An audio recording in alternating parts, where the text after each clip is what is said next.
Bila shaka sasa hivi nataka tuelekee katika mahakama ambapo mwenzangu yuko kule, Catherine Muraget, aweze kutufahamisha ni yapi yanajiri katika mahakama, hususan kutokana na yule blogger ambaye ni kutoka eneo la Kitui anayeshtumiwa na masuala mbalimbali ya kuweka machapizo ambayo yanaonekana kwenda kinyume na serikali na vile vile kuonekana kwenda kinyume na baadhi ya matakwa yaliyowekwa katika uchapishaji wa machapisho mbalimbali katika mitandao ya kijamii. Muraget, hali iko vipi mahakamani hadi kufikia sasa?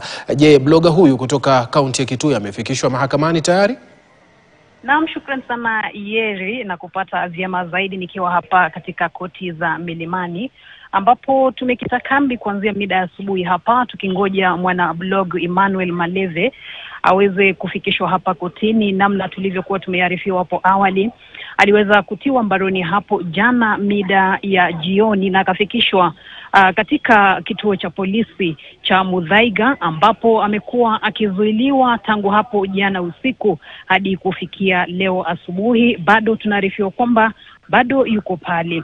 Na sasa hapa kotini tumeweza kuzungumza na wakili wake Ondiek Evans, ambaye ameweza kutueleza kwamba mteja wake bado yuko katika kituo cha polisi, amezuiliwa, na pia hao wanangoja kusikia iwapo hatafikishwa hapa mahakamani na labda kufunguliwa mashtaka. Na tunaambiwa kwamba aliweza kutiwa mbaroni kwa sababu ya kuchapisha taarifa kuhusu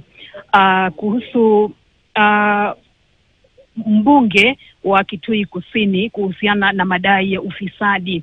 Na kufikia sasa pia tumeweza kuzungumza pia na pia wakili wake ambaye ni Noel, pia akatueleza kwamba aliweza kufika pale Muthaiga na kazungumza na mteja wake ambaye pia alielezwa kwamba atafikishwa hapa, lakini hawajaelezwa kwamba watafikishwa mida ya saa ngapi. Kwa hivyo sisi pia Yeri tuko tu hapa kotini kutarajia tu iwapo atafikishwa hapa, labda tujue pia haswa alitiwa mbaroni kwa sababu gani na mashtaka ambayo atafunguliwa yatakuwa ni mashtaka gani haswa.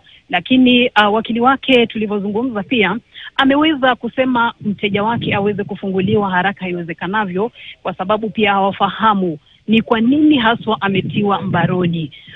Ni njia ya kukandamiza uhuru wa wanahabari, uhuru wa kujieleza na uhuru wa kutoa taarifa nje. Kwa hivyo hao pia wanakandamiza ama wanasema kwamba kutiwa kwake mbaroni haijakuwa ni jambo la maana. Kwa hivyo sisi pia Yeri tuko tu hapa kotini tunakita kambi bado kujua ama kuona ni yepi ambayo yatakuwa yanatokea. Hatutatoka hapa, tutakuwa hapa ili tuweze kukuarifu yale ambayo yatakuwa yanatokea hapa, na pia iwapo Emmanuel, mwanabloga Emmanuel, atakuwa anafikishwa hapa na labda kufunguliwa mashtaka. Naam, bila shaka katika kituo cha polisi cha Muthaiga inasemekana kwamba Maleve alitiwa mbaroni kutokana